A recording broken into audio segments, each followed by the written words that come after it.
मणिपुर दौरे पर जाएंगे सुप्रीम कोर्ट के 6 जज, राहत शिविरों को लेंगे जायजा।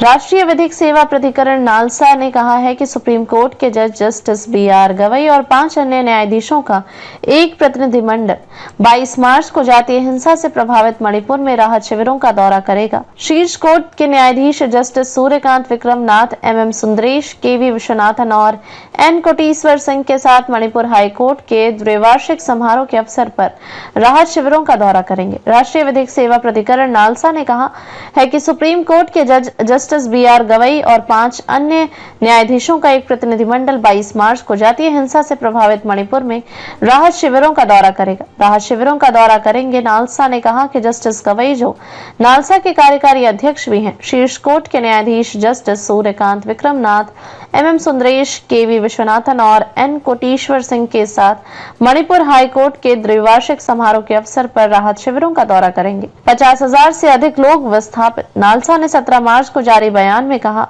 3 मई 2023 के विनाशकारी सांप्रदायिक हिंसा के लगभग 2 वर्ष बाद, जिसके कारण सैकड़ों लोगों की जान चली गई और 50,000 से अधिक लोग विस्थापित हो गए। कई लोग पूरे मणिपुर में राहत शिविरों में शरण लिए हुए हैं। आवश्यक राहत सामग्री वितरित की जाएगी। बयान में कहा गया है कि शीर्ष अदालत के जजों का दौरा इन प्रभावित समुदायों को कानूनी और मानवीय सहायता की निरंतर आवश्यकता को रेखांकित करता है। नालसा ने कहा कि इस दौरे के दौरान जस्टिस गवई इम्फाल पूर्व, इम्फाल पश्चिम और उखरूल जिलों में एक नए कानूनी सहायता क्लिनिकों के अलावा राज्य भर में कानूनी सेवा शिविरों और चिकित्सा शिविरों का वर्चुअल उद्घाटन करेंगे।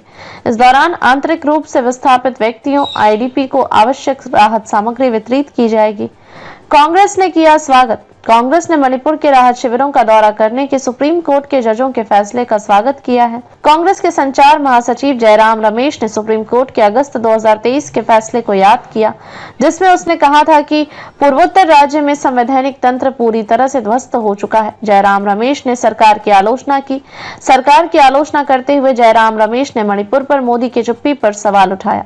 कहा, वह दुनिया भर में जाते हैं, असम जाते हैं, अन्य जगहों पर जाते हैं, लेकिन मणिपुर नहीं जाते, जबकि राज्य के लोग उनके दौरे का इंतजार करते रहते हैं।